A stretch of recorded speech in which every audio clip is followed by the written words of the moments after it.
Transfiguration. So transfiguration came from the Greek word metamorpho.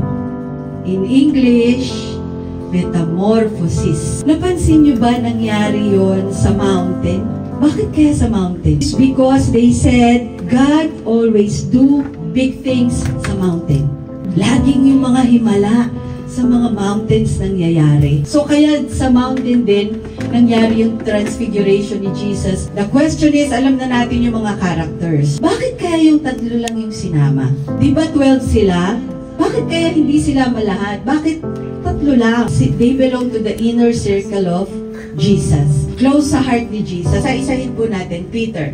Peter's original name was Simon. Peter, which means rock, to whom the church will be built. Si James and si John, kasama din sa Transfiguration. Imagine, isang miracle to, pero tatlo lang silang napili na isama. Si James and si John are magkapatid. So ngayon, pupunta na tayo sa story. Nakita niyo ba kung ano yung nangyari kay Jesus during the Transfiguration?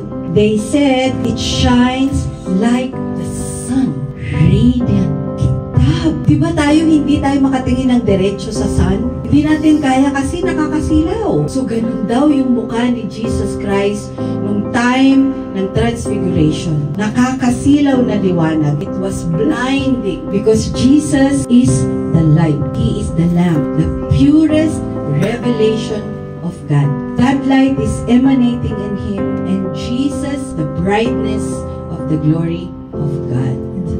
So nakita na-describe na doon kung ano yung itsura ni Jesus Christ during the Transfiguration. Na-describe naman yung kanyang suot. The body of Christ was radiant, lightning white, well polished. Very radiant now.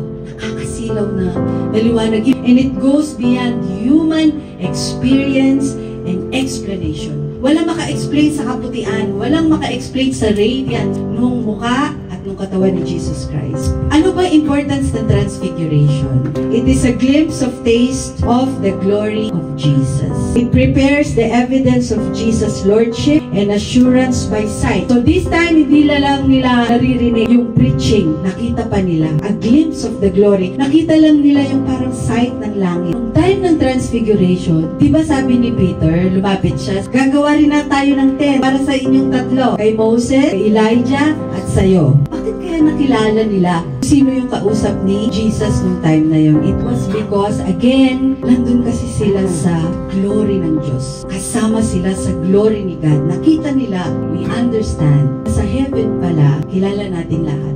Ayun yung patunay yun. Di ba nasa momentarily heaven yung tatlo, nakilala nila. So, ano kaya yung pinag-uusapan nilang tatlo? They were talking about current events. They were talking to Jesus about His crucifixion.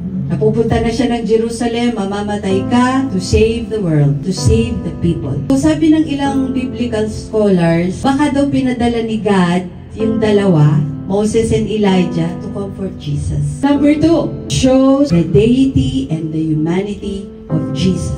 May patunoy na siya talaga ay katawang tao at siya ay Diyos. No question asked. Jesus is Lord. Jesus is God. No question asked. Period. It is the divine status of God, the second person of the Trinity. Importance ng Transfiguration. It is a glimpse of taste of the glory. Number 2, shows the deity and the humanity of Jesus.